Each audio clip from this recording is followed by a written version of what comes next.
2023 has been a busy year for threat actors. We've seen a sharp increase in supply chain attacks. There's been over 4,000 successful ransomware attacks, and we've seen large-scale exploitation of vulnerabilities in increasingly smaller timeframes. 2023 Overview. Q1 saw CVE 2023-29059, which is commonly known as the 3CX application vulnerability. This was the first major supply chain attack of the year. In Q2, the vulnerability in Progress Software's MoveIt application set the internet on fire.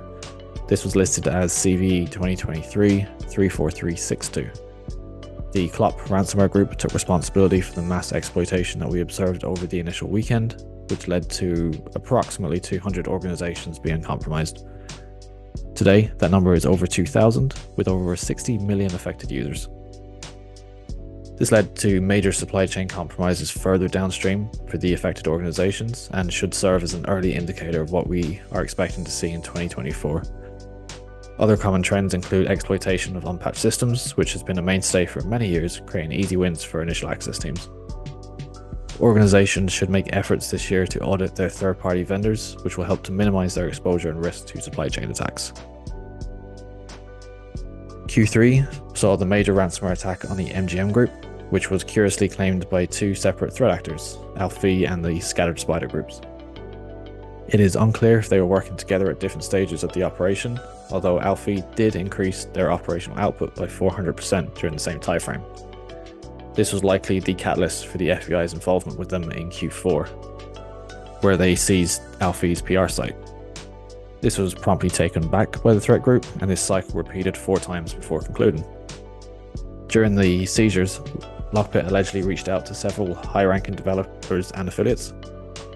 So we will see if Lockbit's modus operandi changes in 2024 as a result of these strategic acquisitions. Ransomware activity. The final quarter of the year saw 1,218 successful ransomware attacks against organizations, in comparison to Q3 with 1,495 attacks. This is a 22% decrease quarter over quarter. The total number of ransomware incidents in 2023 is set at 4,769 attacks, which we can compare to 2022's 2,870. This is significantly higher at a 66% increase over last year and shows how threat actors and the ransomware industry as a whole is currently growing and becoming more profitable as time goes on.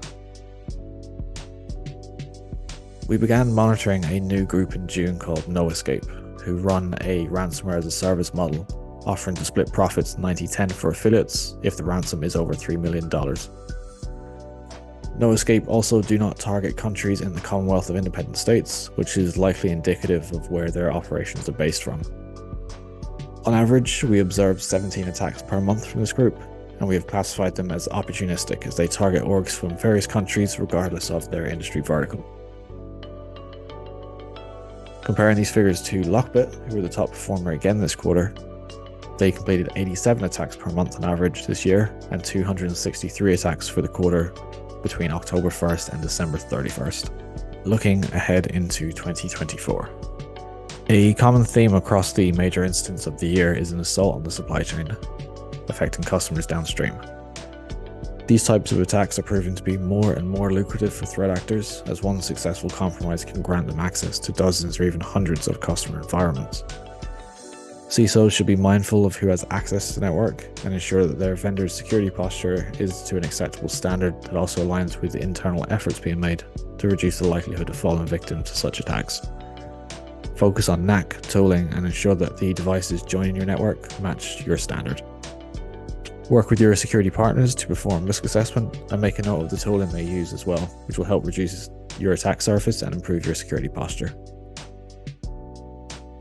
CISO should also make endeavors to update and maintain accurate inventory and SBOM within their environment.